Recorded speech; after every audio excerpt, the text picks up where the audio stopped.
the Reformation. Key words, key events, and the life of Martin Luther. Okay? So again, over here at bottom left-hand corner, get us started. Let's walk our way through it. So what was the Reformation? It was the division of the Christian church. The correct term is schism. I'm going to just write that word down there. Schism is a religious divide in the Christian church in Europe in the 16th century. So 16th century, really beginning in the 1510s, late 1510s and up to the 1540s, but continuing really for a period of time after that. Why does it matter? Why is the Reformation something that we study? Well, there are many, many, many Christians in the world today, and some of them are Catholics, and the others are kind of bunched together, even though there's loads of different subgroups, Presbyterians, Methodists, Anglicans, but they are grouped together as Protestants. So where does that division come from? It comes from the Reformation. It began because of problems in the church. The church was the dominant cultural influence in Europe, okay? And Christianity was the dominant influence on the day-to-day life of Europeans. And by the 1500s, the Catholic Church was extremely corrupt.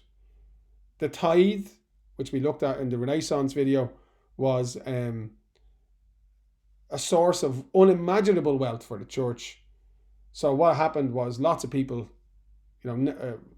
became priests or became involved in the church, not because they were particularly Christian or inspired by the message of Christ, but because they saw an opportunity to make money. So that kind of went against Christ's teachings and led to a lot of discontent. You also had practices like nepotism, simony, pluralism, and absenteeism, famously, that I'm sure you all know the meaning of, which really, again,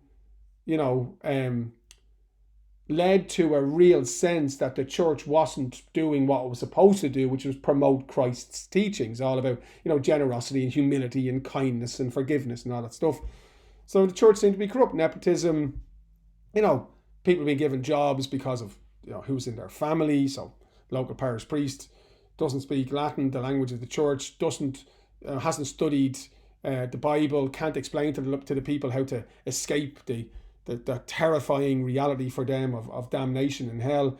Why has he got the job? Well, his uncle's the bishop, he's making money. Simony, again, a guy who's not suitable to be a priest or a bishop or even a cardinal or even a pope, but gets that position through bribery, because that's what simony was, bribery in order to attain church offices.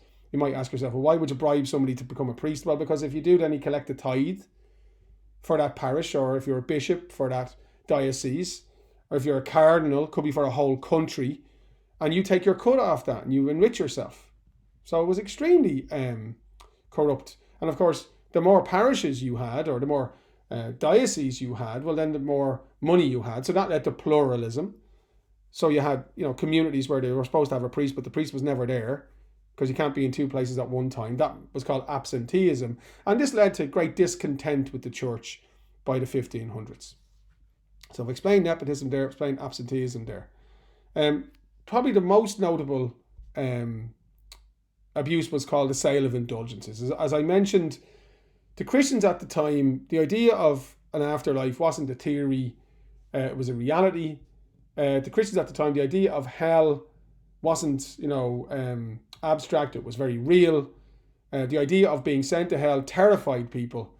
And so, they wanted to avoid going, and the church told people that if they gave money to the church in return for prayers, they could achieve salvation, which means, being sent to heaven. Now, again, this was seen as corrupt because it went against the teachings of Christ, and it meant that corrupt people could live a life of sin and still get into heaven.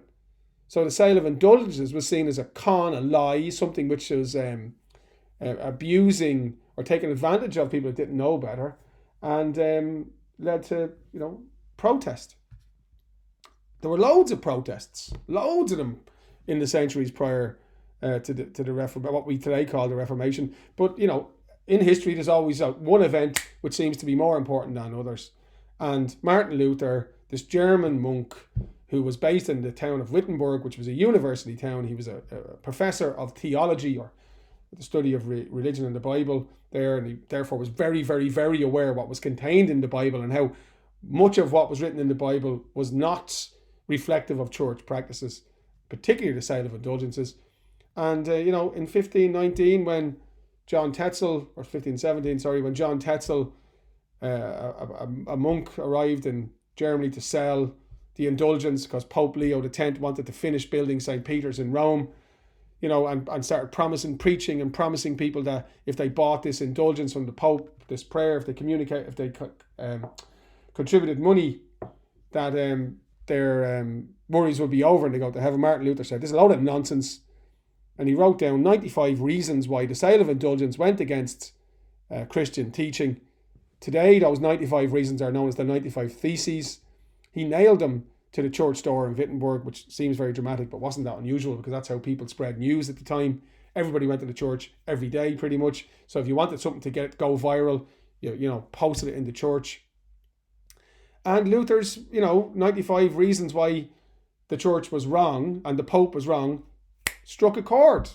And loads of people agreed with him. And he protested against the Pope, and the people who followed him also protested. So they became known as Protestants or Protestants. That's where the word comes from. Of course, the Pope didn't like this, so he branded Luther a heretic, which means that he was went against God's will. The Pope issued a document called a papal bull. Sounds very dramatic, but a papal bull is simply a letter signed by the Pope. And that papal bull excommunicated Luther from the Catholic Church. In other words, kicked him out, which was like the worst punishment one could imagine at this time. But Luther didn't care because Luther said, "I don't want to be in your church. You're a church of corruption, a church of sin. You're going to flip in hell. So, I don't care about your papal bull." And he famously publicly burnt it. The Diet of Worms was this meeting of German princes about the great crisis led by Luther's protest. That led to division.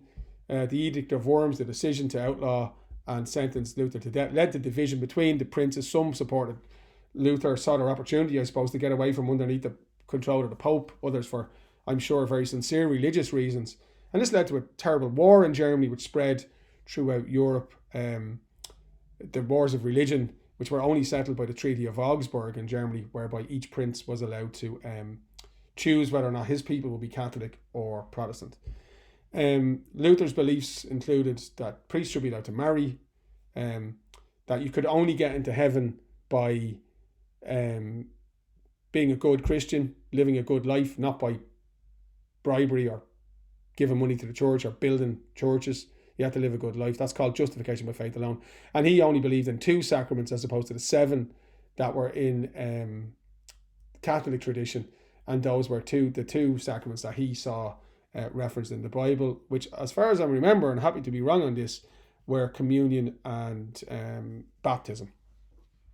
So there you go, little review of the key words and key terms and background to the Reformation. Hope you found it useful.